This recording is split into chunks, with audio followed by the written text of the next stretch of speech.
Alright, so I'm gonna go over creating the rig for the H alphabet.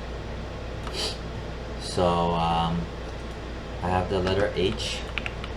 I'm gonna double check everything. The pivot point is at the bottom. Check. See. The mesh itself, it's right down the middle. This is the top down, right down the middle. The mesh is right down the middle from left to right on this axis plane. It's cut through, right? One half, the other half. I know this because just visually I can confirm it. 1, 2, 3, 4, 5. 5.5 grid units. 1, 2, 3, 4, 5.5 grid units. Front, right, perfectly down the middle. Again, the pivot point or the move handle is at the very bottom. Check. The mesh is also touching the floor, right, the ground floor of the grid. So everything is zeroed out, where everything originates from the 0, 0, 0 point down here. So we're good. I have the mesh, it's named H, right? There's no data in the history construction. There's no data in the transformation attributes channel box. I'm gonna name this actually H space mesh, like that. Alright, so those are the initial checking points that has to be done, right? Anything less, I will have to lower the grade, basically, you know? Right. So, like I said, in terms of grading, if all the rigs are stable and working good, right, the way it should be, that will at least be a you know, a C grade, like at least a minus C minus grade. That'll pass the bare minimum of passing, and then from there, everything else like the lighting, the animation, the overall piece as a total comes into play in terms of the final grading process. Alright, I'm gonna change this to rigging, right, menu. I'm gonna make sure that all of the tools are here. I'm gonna delete all of these so you can kind of see it in real time. Even this. I'm gonna start fresh. I'm going to go into the skeleton menu. I'm gonna tear it off. Create joints, right? Control Shift, left click. It's right there. Mirror joints tool. Maybe after. Insert joints, I don't need that. Alright, just to create joints is what I need for now. Okay, spacebar, spacebar. I'm going to work within the front panel. I repeat, the front orthographic panel. I'm going to turn on this right here, X-ray joints, turn that on. I have the mesh in the display layer, it's named properly. I have it set to reference. Alright. I'm gonna click this. You can double click it. Oh, never mind about that. I clicked on the hammer over here on the right side, pull up the tool settings for specifically the joint tool, right? Again, it's this guy right here. But first you click on this. Brings you to this, tool settings for the joint tool.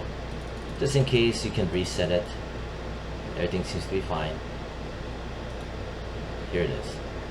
I need to create the root joint, so I'm gonna just press and hold X as an X-ray. I'm holding X as an X-ray so I can just plop it right there. See?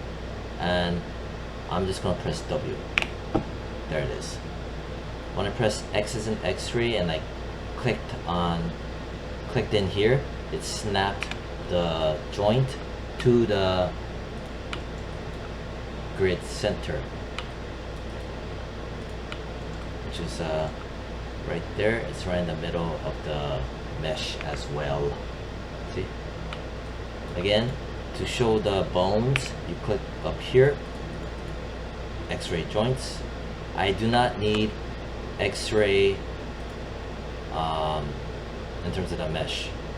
I don't need that. It's actually annoying to look at. This joint that I just made, I'm gonna name it H root joint. I like to name it with capital letters on the initial words, right? The initial letters of each word. It just helps me to read things better. Alright, so I made the root joint. I'm going to make the root joint radius at 1. So it's nice and big and chunky, so it helped me to see. I'm going to activate the joint tool again, clicking here. I'm going to get close, and I'm going to plop one right around here, like that. And, you know, it doesn't have to be exactly, but me being kind of OCD, I just aligned it. But as long as it's fairly close enough, down the midline is fine. Alright, so I put the joint there. Remember, I taught in class regarding whenever you have a major joint, like the root joint, or like when you have a segue where it splits off, or where it branches off, or where it acts as a hinge, that you need to have a secondary joint really nearby because it acts as a hinge. All of this is mentioned in the video today that I was recording during class. That is April 29th, Tuesday morning, right? It's in the class D2L. Alright, so whatever. Down here, in here, I'm gonna click joint 1. I'm gonna press H underscore left left joint, or left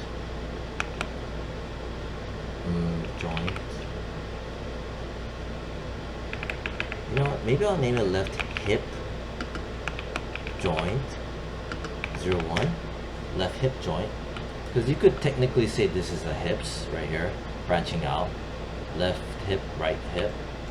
So, you know, screw it, I'll just name it left hip joint 01. Then I'm going to make a copy of it, Control D as in David. I'm going to move it over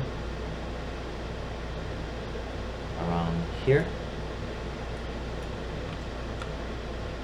And then, what else? And then I'm going to make one more, Control D. Right there. Something like that. Yeah. This is a major segue, because, you know, it leads into the left lower leg, left upper arm, or left upper leg, whatever the hell you want to call it. Just letting you know ahead of time. Actually, what I'll do is Control D. Now put one down here. So 1, 2, 3. Like that. Alright, so instead, I think what I want to do is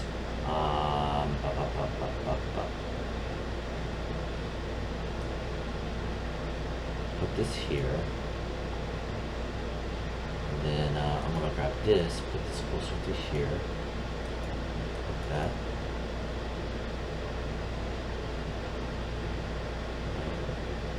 If I grab that, it'll move off of that. Right, yeah.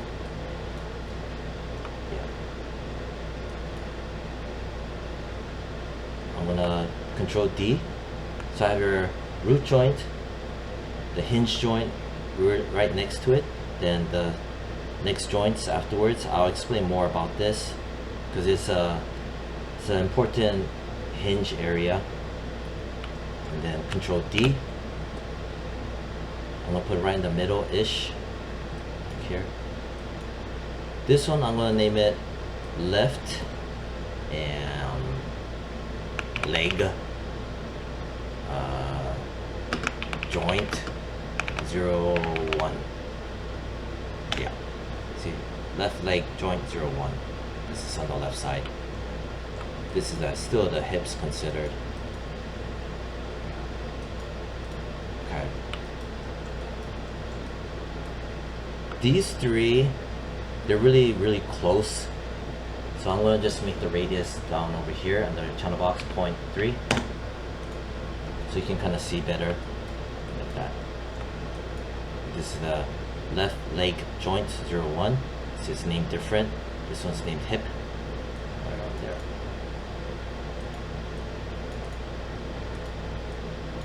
Something like that. The sizing of the joint nubs, I like to call them nubs at this point because they're just the nubs for now until you connect them and then they turn into the bone shaft, you know, chain linking system, right? So for now I just call them nubs. The size of them, right, there's no difference if the sizes are bigger and the sizes are smaller, right? In terms of how it influences the rig, there is no difference, at least that I know of. So here, H, left leg joint 0-1, Control D, I'm gonna throw that down here. And since this is a hinge area, because it's gonna move like legs, I make it close by, like that. And I'm gonna lower this to like 0.3. And then, yeah. And then I'm going to do Control D and move it down. See, initially this one is close by, and then this is going to be here-ish. And then Control D. Maybe I'll lower this down a bit. Control D. That. Yeah, we'll put that a little bit higher, a little bit higher, a little bit higher. And you can see the spacing that I'm kind of choreographing. Something like that, perhaps. And grab that, do Control D, and I'm gonna lower it like that. As you can see, the nubs, they're right down the middle for the most part, like this, between, right? Like that. You want to avoid things like putting it like that. Just put in the freaking middle right there, and you're golden.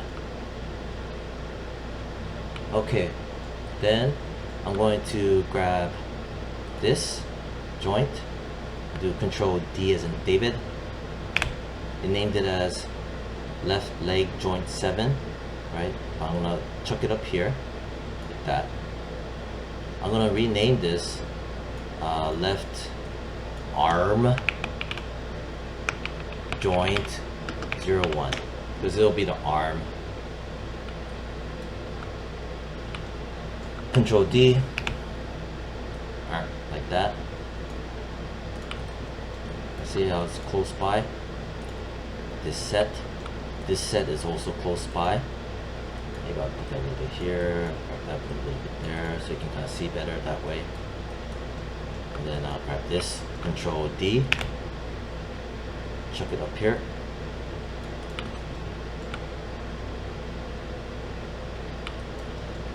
This upper part is shorter than the lower part.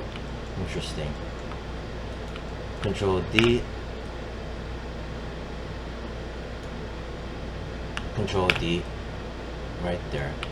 I don't recommend putting it out here, just right still inside, because it can make issues when you have it even halfway. In my other videos, I did kind of put it like this, but just to be safe, just to put it inside of the mesh. Because see, it's still inside of the mesh. If I turn on X-ray joints, It's still inside of the mesh.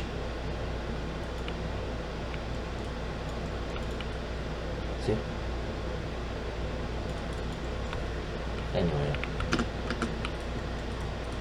so we have all that set up. It's nicely named and everything. Now again, like I mentioned during class, the selection order to connect your nubs to each other so that they become bone shafts and a bone chain linking system, right? The connection order is very specific. You do not want to screw this up. You want to do from outside in. I repeat, you want to connect them from the outside going in towards the center, whereas going towards the root joint. You do not want to go from the root joint out. That's not how it works. You go from the outside joints in towards the root joint. Please be aware of that. Anyway, so I'm going to grab, for example, the top one right here. I'm going to shift select this one right there. I'm going to press P as in Peter. Pop. See?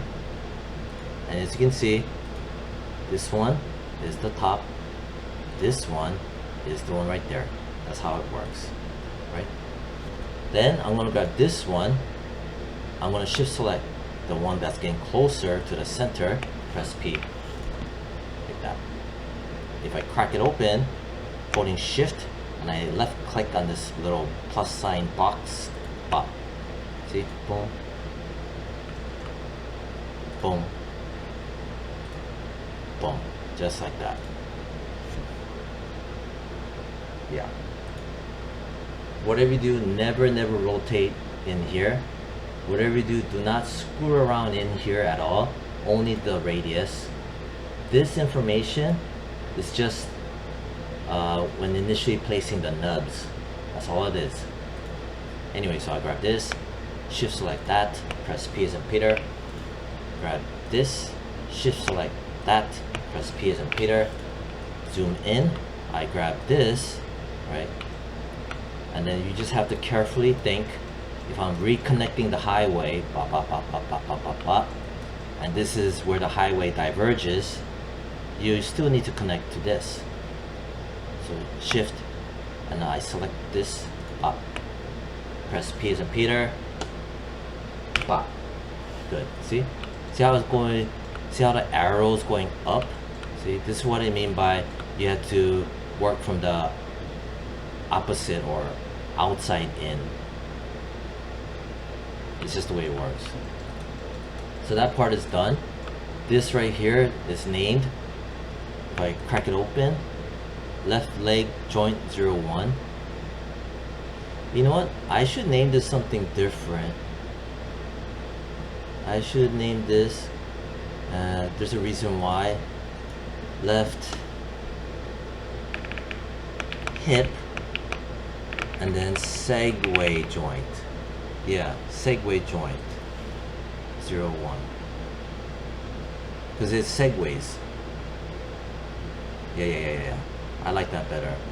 So the left, H left, hip is still a part of the hip, but it segues. I mean, it splits up and it splits down. That's why I named it segue joint 01. I'm gonna leave it like that. So I'm gonna grab down here.